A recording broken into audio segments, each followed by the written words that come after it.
Assalamualaikum warahmatullahi wabarakatuh. Innal hamdalillah nahmaduhu wa nasta'inuhu wa nastahdihi wa nastaghfiruh wa natubu ilaihi wa natawakkalu alaihi wa na'udzu billahi min shururi anfusina wa sayyiati a'malina.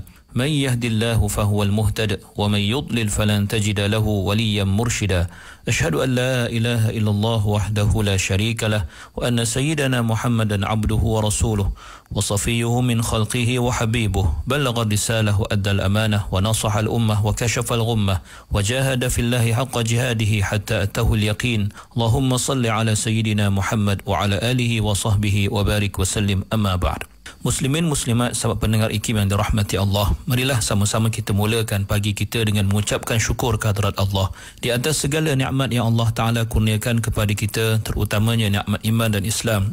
Dan marilah sama-sama kita buktikan kesyukuran kita dengan mentaati segala perintah Allah, melaksanakan segala suruhannya dan menjauhi segala larangannya. Mudah-mudahan Allah Subhanahu wa Ta'ala sentiasa memberikan taufik dan hidayah kepada kita, menerima segala amal ibadah kita, mengampunkan segala dosa, kesalahan dan kesilapan kita, dan mudah-mudahan Allah golongkan kita dalam kalangan hamba-hambanya yang bersyukur. Muslimin muslimat yang dirahmati Allah, kita berada pada ayat yang ke-79 daripada suratil An'am. Allah berfirman, A'udzu billahi minasyaitonir rajim.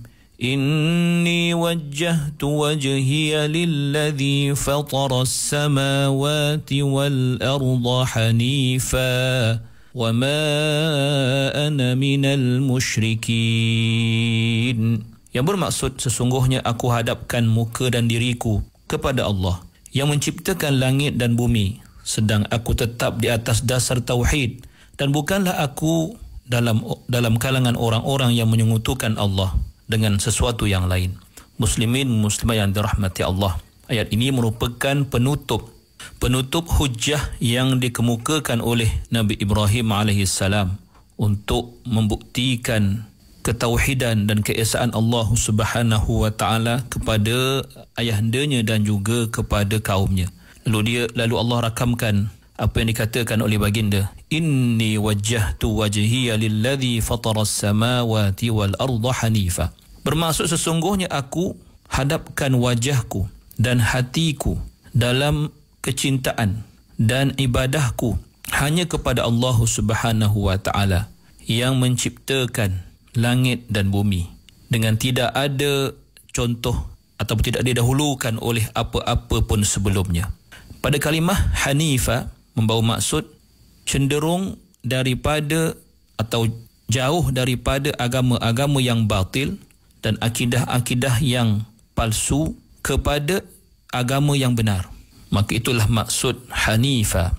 Sementara itu, wama ana minal musyrikin, bermaksud dan tidaklah aku, kata Nabi Ibrahim, tergolong dalam kalangan mereka yang menyekutukan Allah Subhanahu wa Ta'ala dengan sesuatu yang lain, sama ada dalam bentuk kata-kata maupun dalam bentuk perbuatan. Maka frasa wama ana minal musyrikin ini merupakan sebagai pengukuhan kepada frasa inni wajjahtu wajhiya lilladhi fatara as-samawati wal arda hanifa. Maka dengan itu Nabi Ibrahim AS telah sempurna dalam menyatakan hujjahnya, dalam membawakan dalil-dalil yang hebat dan bukti-bukti yang kukuh membuktikan keesaan Allah Subhanahu wa Ta'ala. Pada masa yang sama membuktikan betapa batilnya dan sesatnya akidah dan pegangan ayahandanya dan juga kaumnya yang menyembah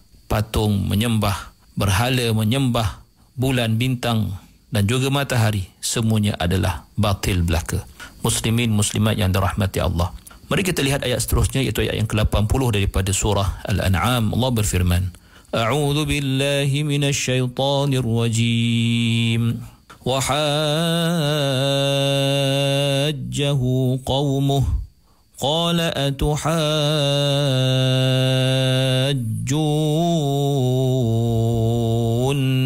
في الله وقد هدان ولا أخاف ما تشركون به إلا أن يشاء ربي شيئا wasi'a rabbi kulla syai'in 'ilma afala tatadhakkarun. Yang bermaksud, dan ia dibantah oleh kaumnya. Ia pun berkata, patutkah kamu membantahku mengenai Allah? Padahal sesungguhnya ia telah memberi hidayah petunjuk kepadaku. Dan aku pula tidak takut akan sebarang bahaya daripada apa yang kamu sekutukan dengan Allah, kecuali Tuhanku menghendaki sesuatu dari bahaya itu. Sesungguhnya pengetahuan Tuhanku meliputi tiap-tiap sesuatu. Tidakkah kamu mahu insaf mengambil pengajaran? Muslimin muslimat yang dirahmati Allah Subhanahu wa taala. Kemudian Allah merakamkan pula kepada kita beberapa situasi yang berlaku di antara Nabi Ibrahim alaihissalam dengan kaumnya, iaitu berupa perdebatan ataupun pertentangan pendapat di antara baginda dengan kaumnya. Lalu Allah berfirman, wahajjahu qaumuh.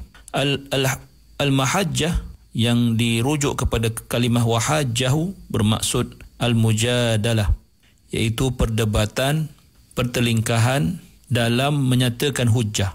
Maka hujjah itu merupakan suatu yang penting, suatu yang signifikan dalam penghujahan ataupun dalam perdebatan tersebut. Kata Ar-Raghib Al-Asfahani dalam kitabnya, kalimah hujjah itu biasanya merujuk kepada setiap sesuatu yang dibawakan oleh salah seorang ataupun kedua-dua daripada orang yang berselisihan dalam menyatakan atau dalam membuktikan dakwaannya atau dalam menolak dakwaan lawannya. Maka maksud fawahajjahu qaumuh ialah kaumnya, iaitu kaum Nabi Ibrahim alaihissalam telah pun berdebat, telah pun menentang pandangan baginda yang beria-ia membawakan hujjah berkenaan dengan keesaan Allah Subhanahu wa taala. Kadangkala mereka membawakan dalil-dalil yang palsu yang semata-mata berpandukan taklid, berpandukan ikutan dan adat datuk nenek moyang semata-mata. Dan kadangkala mereka membawakan hujjah yang seakan-akan suatu ugutan atau provokasi. Maka Allah Subhanahu wa taala membawakan di dalam ayat ini tentang apa yang berlaku. Maka apabila mereka mengatakan bahawa apa yang kami lakukan ini tidak lain tidak bukan hanyalah mengikut apa yang pernah dilakukan oleh datuk nenek moyang kami, maka Nabi Ibrahim menjawab dengan suatu hujjah yang dirakamkan dalam ayat ini, atuhajjunni fillahi wa qad hadan. Adakah kamu wahai kaumku cuba untuk berdebat denganku, cuba untuk melawan pandanganku tentang Allah Subhanahu wa taala? Adakah kamu cuba berhujjah denganku tentang dalil-dalil keesaan Allah Subhanahu wa taala, sedangkan Allah lah yang telah memberikan petunjuk kepadaku, iaitu memberiku petunjuk kepada agama yang sebenar, juga kepada dalil-dalil yang benar yang membuktikan dan telah mengalahkan kamu, mematikan hujah kamu, membuktikan bahawa dialah, yakni Allah Subhanahu wa taala sahajalah yang berhak untuk disembah. Maka pada frasa waqad hadan di sini adalah sebagai suatu penguat yang menunjukkan betapa Nabi Ibrahim alaihissalam menolak mentah-mentah apa yang cuba dibawakan oleh kaumnya, untuk mengatakan tidak ada ertinya apa yang kamu cuba debatkan denganku wahai kaumku, setelah Allah telah pun memberi hidayah petunjuk kepadaku ke jalan yang benar dan menjadikan aku dalam kalangan orang yang menentang dan orang yang menolak penyembahan berhala yang kamu semua sembah. Muslimin muslimat yang dirahmati Allah Subhanahu wa taala. Seterusnya Nabi Ibrahim alaihissalam berterus terang dengan kaumnya bahawa segala berhala yang disembah mereka itu tidak sama sekali membawa apa-apa kesan kepada baginda, tidak langsung menakutkan baginda atau memberi sebarang ancaman kepada baginda. Lalu Allah rakamkan dalam firman-Nya, wala akhafu ma tusyrikuna bih, bermaksud aku tidak takut dan tidak bimbang terhadap sembahan-sembahan kamu itu, kerana ia hanyalah batu-batu yang mati, tidak memberi mudarat dan tidak juga memberi manfaat, tidak melihat, tidak mendengar, maka tidak ada nilai sama sekali berhala-berhala itu kepadaku. Maka ia kelihatan seolah-olah Nabi Ibrahim telah cuba diugut atau ataupun dipertakutkan oleh kaumnya sendiri. Seolah-olah kaumnya berkata kepadanya, kamu akan terkesan, akan terjejas, akan terkena apa-apa akibat daripada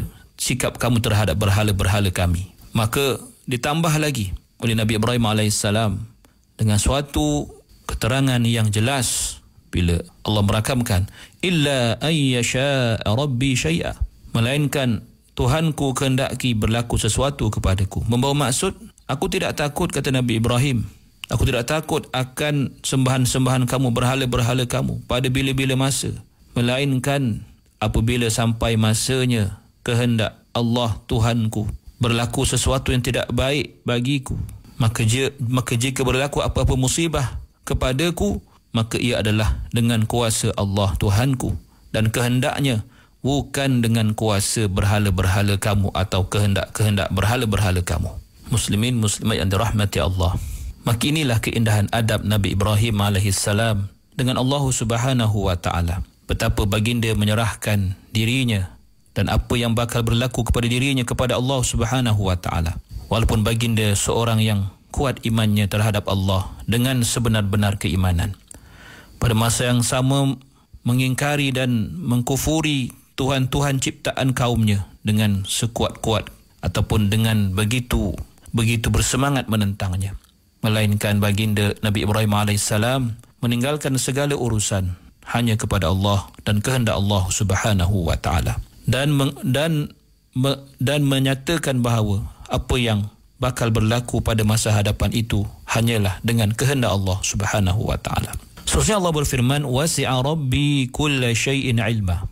Bahawa maksud, sesungguhnya ilmu Tuhanku itu sangat luas dan meliputi segala sesuatu. Bermaksud luasnya ilmu Allah Subhanahu wa taala itu meliputi apa yang bakal berlaku kepadaku pada masa hadapan, dan ia bukanlah disebabkan oleh berhala-berhala yang kamu sembah secara batil itu.